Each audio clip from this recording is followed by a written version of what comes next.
A very warm good morning to each and every one of you. Thank you very much for being here today.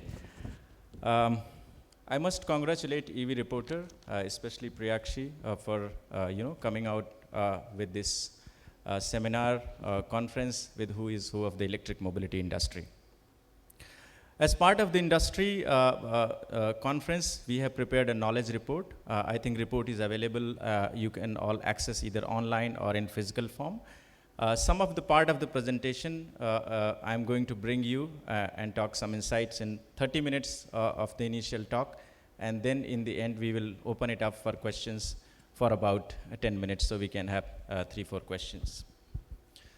If we go back to around 2010 or 12, when electric mobility industry started its journey in India, then things were not really very sure.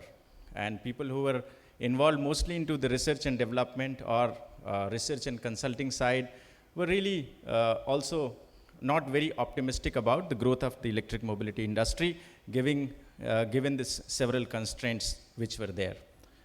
But today, I think in last 1 decade, industry has moved phenomenally fast. And there are some progress. Obviously, the progress comes with challenges. So some of them I'm going to talk today. Rather than going into data and explain about what has been the growth in a form, I decided to talk about some of the questions which probably industry is looking for an answer based on the development and the growth what electric mobility industry has seen in last 1 decade. So first of all, I would like to talk about some numbers and basics about policies, charging infrastructure, etc. before going to deep dive around the leasing and subscription and some of the recommendations what we have prepared. So the first question is the growth of EV industry enough globally and India to drive the electrification as well as the fleet electrification? So if you look at the numbers, there has been a lot of growth. If you look at in last 10 years, into 2024, 2025, globally we are around 24 million vehicles. China still dominates because of mostly about their very well thought policy interventions. Also, when they were facing some kind of sluggish growth, they decided to move and tap the export markets, including several markets like Brazil, Mexico, and Southeast Asia. And obviously, the benefit comes from the declining battery prices and breakthroughs in terms of the battery technology. In terms of India, India is selling more than 2 million vehicles, mostly dominated by two-wheelers and three-wheelers. And if you look at the data, approximately 96% comes from two-wheelers and three-wheelers are mainly contributing towards the sales in terms of the numbers. Obviously, there are demand side, supply side in interventions, but mainly the policies which are, having a lot of role in the overall success of the growth of the industry. Now, in terms of growth trends of electric two-wheelers, as I said in the beginning that it's all dominated by mostly two-wheelers and three-wheelers. Two-wheelers has a large part of the share of the market share. But the number which I want to highlight here is about 381,000, which is going into the fleets, mainly for gig workers and the fleets. And where they are being utilized are mostly last mile delivery, ride hailing, and the fleet services. If I talk about the three-wheelers and electric four-wheelers growth, in terms of the numbers, you can see the four-wheeler numbers are little less, but the encouraging numbers are coming from the three-wheelers. In three-wheelers also coming from the L5 auto segment, which has going to be more impact in terms of the consolidation as well as the better operations of fleets in India. So that is one encouraging point we can see here. In terms of the buses and trucks, numbers obviously are less. A lot of push is there from the PME drive as well as the national bus program, but the bus and the truck industry faces more challenges because of the ineffective implementation of policies, including the payment security mechanism. So there is a 50,000 buses target, but if you look at the numbers, what India has achieved is little less. So India needs to move really fast, but 50,000 number really is not achievable, because if you calculate approximately 13,000 buses has to be on the road every year, which seems to be little challenging. So the policies are there, but they really need to be taken care in terms of the implementation. Moving on, as I said, policy plays huge amount of role in terms of the overall success of any nascent industry, and electric mobility is not an exception. So whether incentives are enough to drive the fleet electrification in India, let's have a look. This is a complex chart in terms of how much India has been coming up in terms of the policies, starting from FAME 1, FAME 2, EMPS and PME drive.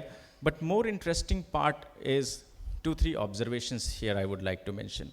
One, if you look at in terms of the utilization has been much more in the latest scheme of PME drive what it was in FAME 1 and FAME 2. Those schemes and policy incentives were actually extended again and again because utilization was really less, which means industry was not in a situation to claim those incentives. But now industry is in a situation to grab the incentives, whatever amount comes from the government.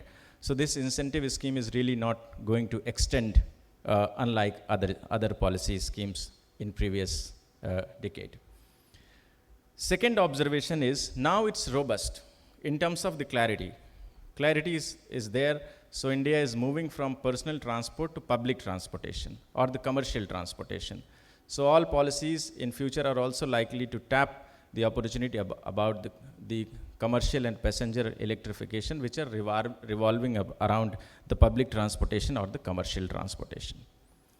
Third thing is the recent notification about including electric trucks. Definitely it's going to play a lot of role. It has the potential to bring down the total cost of ownership significantly. So these are the 3 observations.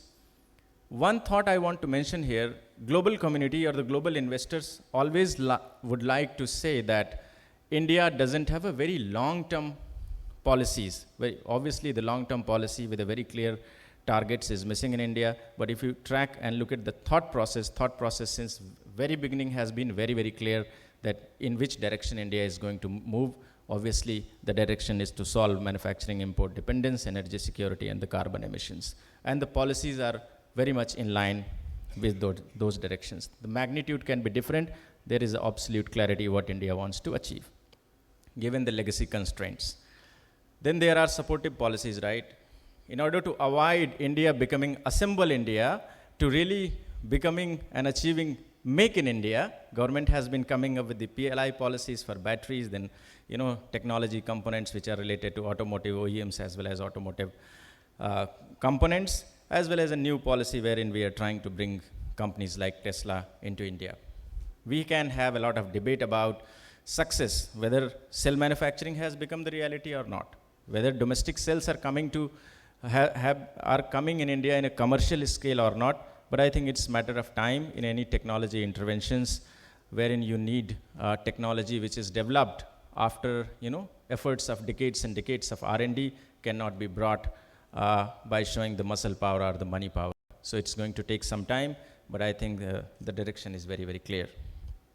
Supported by several state policies, you can find a very detailed analysis of these things in the report which you can access.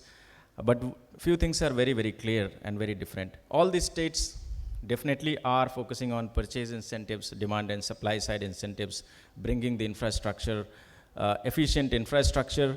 But there are states which are more focusing about unique things. For example, retrofitting, for example, scrapping, recycling, those kind of aspects. There are several challenges in terms of policy, but 2 things I want to mention here is because we are talking about the fleet electrification. So the fleet electrification, there is no specific policy in terms of the fleet electrification, number one. If India is targeting, to reduce the carbon emissions, then there is a need for a fleet-based electrification kind of a scheme. The details can be thought about in terms of whether it requires monetary, fiscal, and non-fiscal incentives, or just awareness and easing out some of the regulations which are working as a stumbling block, deterrent, or the impediments.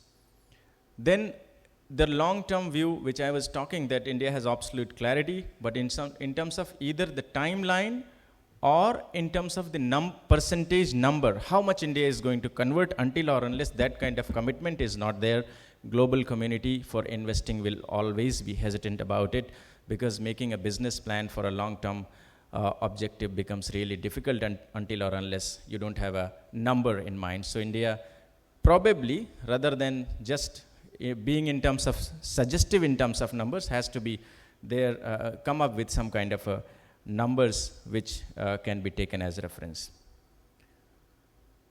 When it comes to the blaming what is deterring the growth of the industry, electric mobility industry across the vehicle segment, obvious choice is charging infrastructure. But if you look at the growth, I think in terms of, these are the Bureau Energy Efficiency numbers which we have analyzed. But if you want a more realistic number, I think Priyansh is there. You can refer some of the numbers which he continuously puts on the public domain. So more than 26,000 charging stations have been deployed in India, mostly around 5,000 coming in Bangalore, followed by Pune and Delhi, reaching to around 2,000 charging stations. This is a very interesting analysis, which I would like to spend some time.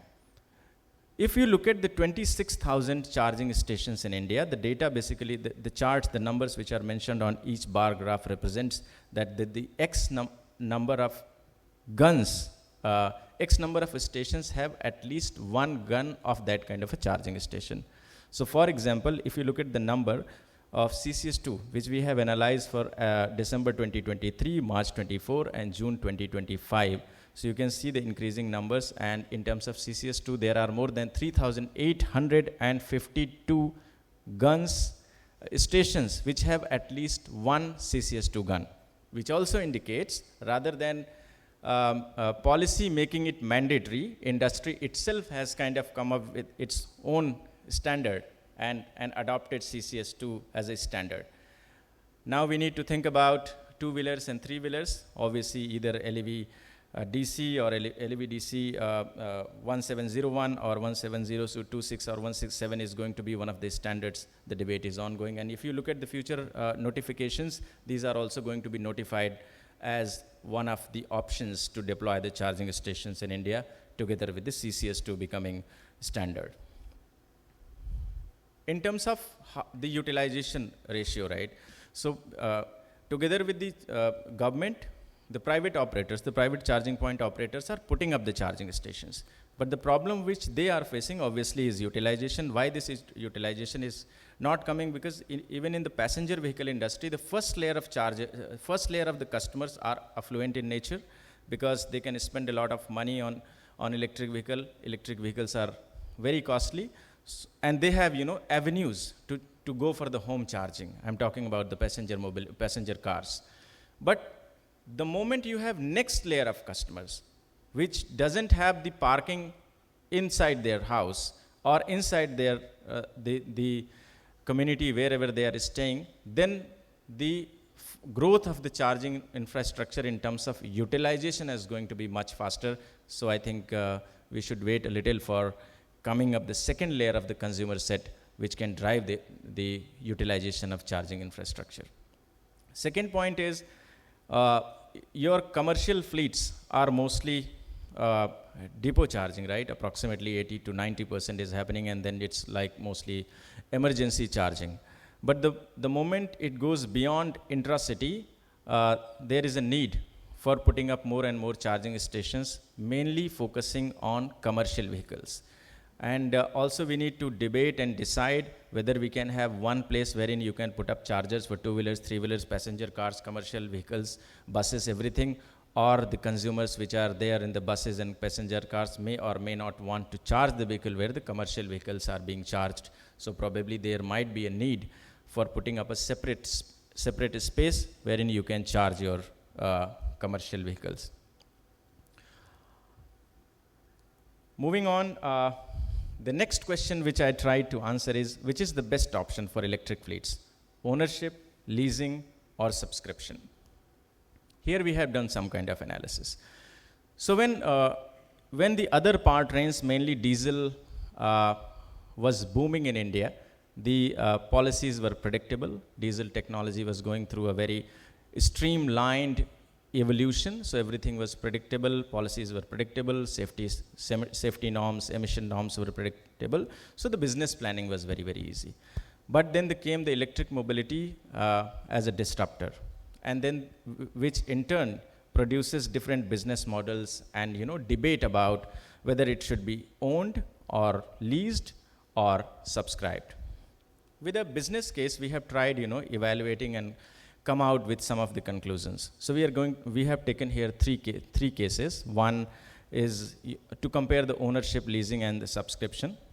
And we have assumed a vehicle which is approximately 20 to, let's say, 15 GVW, and then around 200 kilowatt hour of battery. The chemistry is LFP chemistry, annual running of 90,000, leasing of 2.5% monthly of the initial vehicle cost.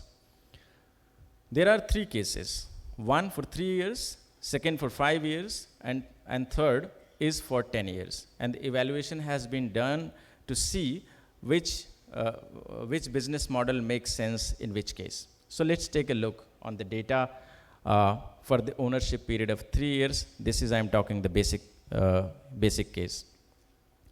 So if you compare ownership and leasing, the dry leasing part of it, the dry leasing becomes 15% cheaper for initial 3 years. Subscription becomes 5% more costly for initial 3 years. So 3 year, the winner is the dry lease. If I talk about the same comparison by taking the same assumptions of the 14 to 15 gigawatt GVW of the the truck capacity, 200 kilowatt hour of battery, 2.5% of leasing, 19,000 of working annually, the monthly the vehicle, the annually, and then the leasing even becomes more beneficial. So 19% cost saving you can. There is a detailed analysis behind it. If you are interested, my team is there. Probably we can discuss later.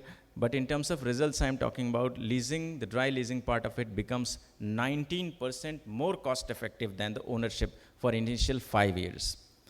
Subscription also has some benefit, but there are so many other challenges around subscription. But the moment we move from 5 years to 10 years, it's going to have a lot of, you need to think about new battery, you need to think about recycling cost and other things. So in this case, ownership becomes more cost effective.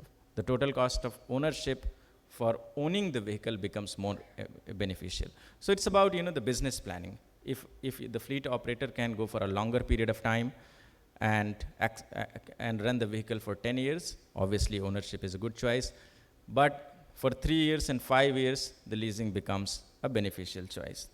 Then we, went into further detailing of this exercise and created several scenarios.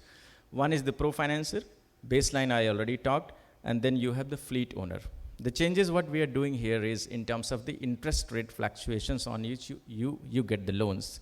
And also, if you spend more money, you would like to charge more from your customers. So the lease rates are, changed here and there, as well as the subscription cost. So in all the cases, the leasing becomes beneficial for initial, for short term and mid term, which is 3 years and 5 years. And if you look at year in which ownership becomes more economical than leasing is, in all cases. So first I will talk about the pro-financer. It is the year number 7. For baseline, it is the year number 8. And for pro-user, it is the year number 9. So everybody is safe in terms of going for a leasing option for 3 years and 5 years of the time period. Now this is in terms of the cost calculation, but there are so many things which fleet operators has to do in order to achieve these things. I will be talking about some of them later on. In terms of the risks, in these two slides, whether it is risk or scalability factor, leasing and subscription are much better placed than the ownership model. So this is the conclusion about this section. So for initial 3 years and 5 years, which is mid-term and short-term, leasing becomes a preferable option. And I think with the introduction of commercial vehicle electric fleet, the adoption is going to be more towards leasing, because you can bring down the initial cost as well as a little bit down. Now, a little bit moving about how are EVs changing last mile delivery in India. So you can see, right, there are three main segments: e-commerce, courier and parcel, food delivery, with the market size of approximately 68 billion, 15 billion, and $15.5 billion in India. And these are the major segments where the last mile logistics is being utilized. If you look at the numbers, we have given here the estimated numbers also. And in terms of the CAGR growth, the estimated numbers are really very, very high. Key drivers and challenges are some of the obvious challenges, so I'll not go in detail. This is very, very important to understand. This talks about electrification trends in last mile logistics. I think in the public domain, these numbers are not available, so we have done a very detailed analysis to come out of these numbers. Let me talk about the electric two-wheelers, which are mostly being utilized in food delivery and quick commerce. Currently, there are 344,000 vehicles on the road, which is estimated to be 2,212,000 vehicles by financial year 2030. 90% of the fuel cost saving you achieve when you switch from, in terms of the operational cost, when you switch from ICE electric two-wheeler to a ICE two-wheeler to a electric two-wheeler. I mean petrol to electric. In terms of the three-wheelers, which are mostly operating as part of the last mile freight, from 69,000, it is estimated to be 321,000 by financial year 2020, mainly because it also achieves approximately 40% of the operational cost, at least in different segments.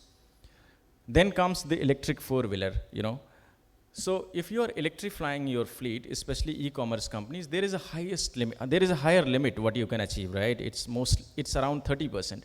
The moment you need to go beyond 30%, you have to do something differently, which means you have to introduce electric cars or electric LCVs, or in a generic word, four-wheelers into your fleet. That's how you can go beyond 30%. So all companies are talking about electrifying 100% of their fleet by 2030, but that cannot be a reality until or unless massive number of ICE four-wheelers are replaced by your electric four-wheelers. And here also operational cost saving is very, very high. In terms of even total cost of ownership, you save around 20%. So this is how the last mile logistics numbers looks for two-wheelers, three-wheelers, and passenger cars. And moving on, some of the reference numbers about large companies such as Flipkart, Amazon, Myntra, Zomato, Blinkit Delivery coming out with their plans. You can see a very high numbers here, like some of them are even talking about 100% conversion. But as I said, going beyond 30% in their fleet is very, very difficult unless they convert their petrol or diesel four-wheelers into electric four-wheelers. That is also, again, a challenging task because of the supply side constraints and how much benefit in terms of cost economics they can get. Then there are benefits as well as key challenges. In terms of the benefit, there are benefits, as I said, cost economics, so many other things. One thing is very, very important here is the brand value. If you are switching from petrol to electric vehicle or from ICE to electric vehicle, approximately 66% of consumer prefers eco-conscious brands. Maybe they don't know the reason why they prefer, but the data says that 66% of the people prefer to go for an eco-conscious brand. In terms of challenges, I would like to highlight only one. There are some others, but fleet management complexity, because you need to introduce a lot of digital solutions to manage your fleet, electric fleet. You need to have a very good idea about how your battery is performing, how motor is performing, when you require predictive maintenance and all those kind of things. So that becomes really very, very important. So if we are talking about last mile logistics, we cannot miss ride-hailing market. So let's again try to get an answer through the statistics and data. How EVs are transforming India's ride-hailing market. So numbers are very, very encouraging. If you look at if you compare the 2022 and 2025 data, you will see the industry has grown by a massive 26% of the CAGR. The second parameter, which is very, very important here, is the user penetration is also approximately 20% in 2025. So which showcases that, the ride-hailing market is also booming in India. But, everything is fine, but sometimes industry stumbles with some of the use cases which are known to be a very, very successful cases, and kind of change the entire game of the ride-hailing industry, and then they face the problems, and those kind of things are really hurting industry. Probably industry must avoid such things in future. Moving on, in terms of the similar number which I talked about, last mile logistics, I would like to talk about the ride-hailing, those numbers about ride-hailing as well. So for two-wheelers, from 35,000, it is estimated to be around 282,000 by financial year 2030.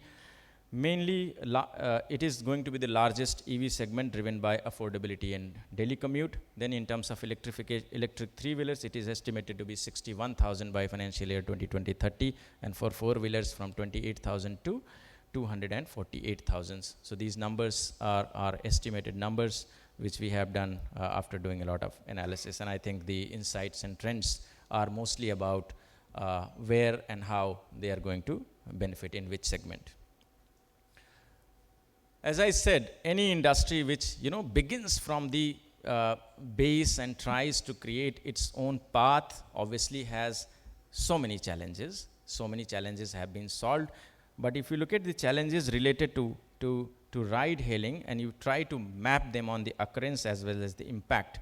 So high occurrence and high impact are first 1, 2, 3, 4, which is mostly about high upfront cost, low utilization of charging infrastructure as well as the vehicle itself, and high associated cost of EV charging. So this can help in business planning. Now I will start going into possible solutions. So fleet optimization, as I mentioned, is one of the very, very important things. And in order to optimize your electric fleet, you really need to go for technology interventions and technology adoption. Electric mobility itself is about technology breakthroughs. So we really need to think about predictive maintenance. Predictive maintenance cannot be just talks and some kind of basic solutions and getting alerts about when to maintain and other things, but we need to go deeper with the other solutions such as route optimization, fuel efficiency, coming up with a unique system where you can collect the data, see the data, take the decision based on the data. The second last question I talk about, are there any secrets to building winning EV fleet? In this, I think there are many, but one is like growing charger density, both put up by public companies as well as the private charge point operators. Second is fast charge standardization, cut down time, and I think industry is adopting it by itself. Policy pivot towards commercial vehicle. I think we need to think about policy interventions which really targets only the commercial vehicles, and the recent notification about including e-trucks in the PM e-drive is a unique example. Then there are, strategies in terms of acquisition, management and maintenance. For example, shifting towards GCC is one of the winning strategy.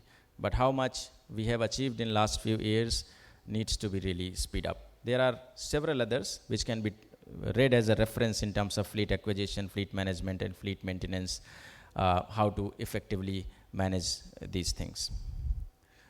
Can it be done without, trained people?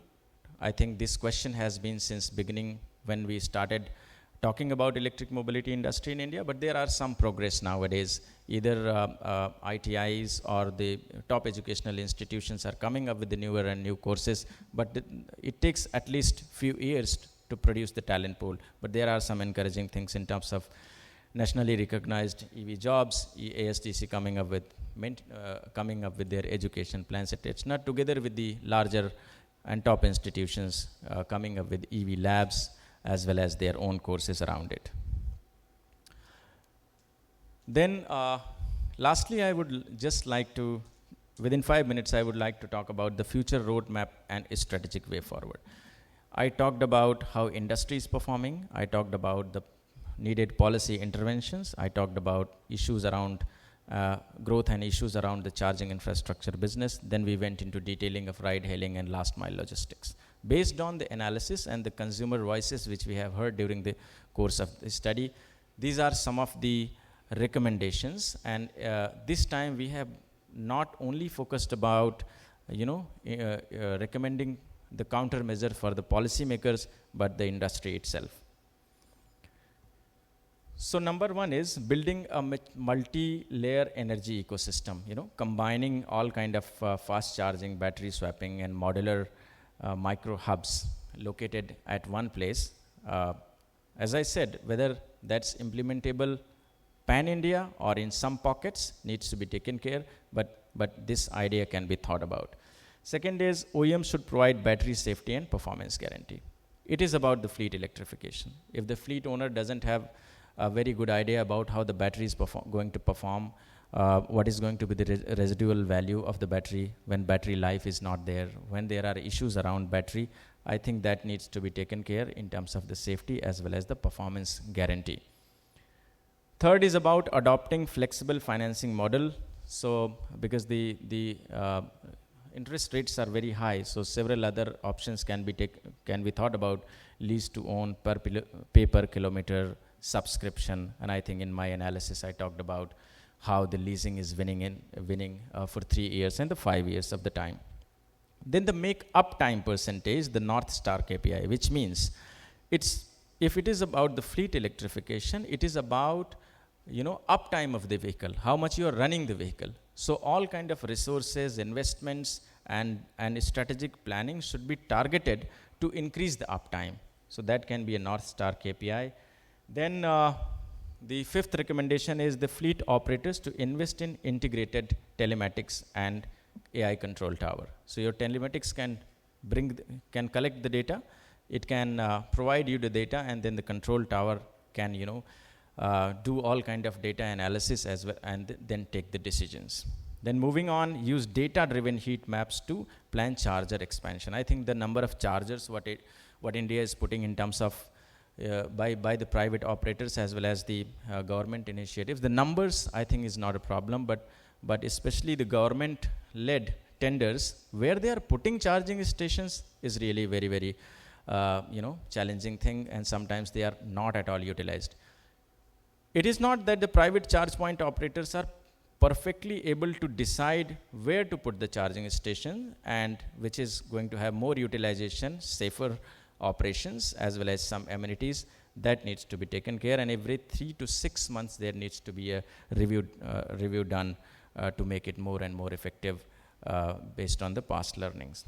Moving on, run continuous driver programs. Data suggests that even 15 to 20% cost saving can come in case your drivers are trained. So that needs to be taken care. The fleet operators obviously can have their own programs, but policymakers can also have a pan-India program wherein the trained drivers are coming.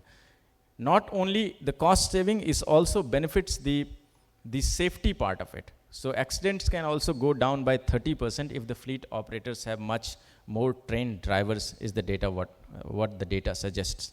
So if you look at the safety data, 150 lakh accidents are happening with large number of fatalities in it. So 5 lakh accidents and 1,50,000 people are dying the fatalities in India in last several decades, despite new safety norms coming in. Then standard on modular upgraded, I think this is a unique idea, whether implementable or not, but you can allow battery motor software to upgrade, because it's a changing technology. Technology breakthroughs happen, so your fleet which you have bought, let's say for 2 years back, should not go in vain. Then develop SLAs, backed OEMs and supplier partnerships. When the fleet operators are going and doing the negotiations with the OEMs as well as the suppliers, they should take care of. One is about obviously the pricing thing they need to take care, but about the parts availability, about the battery health analytics, some of the data what they collect from field, etc., can be shared. So that detailing is required. Embed circular economy levers early. Today we are talking about whether battery recycling is profitable or not profitable, who is going to pay for the battery recycling, whether it's consumer, whether it's the owner of the vehicle.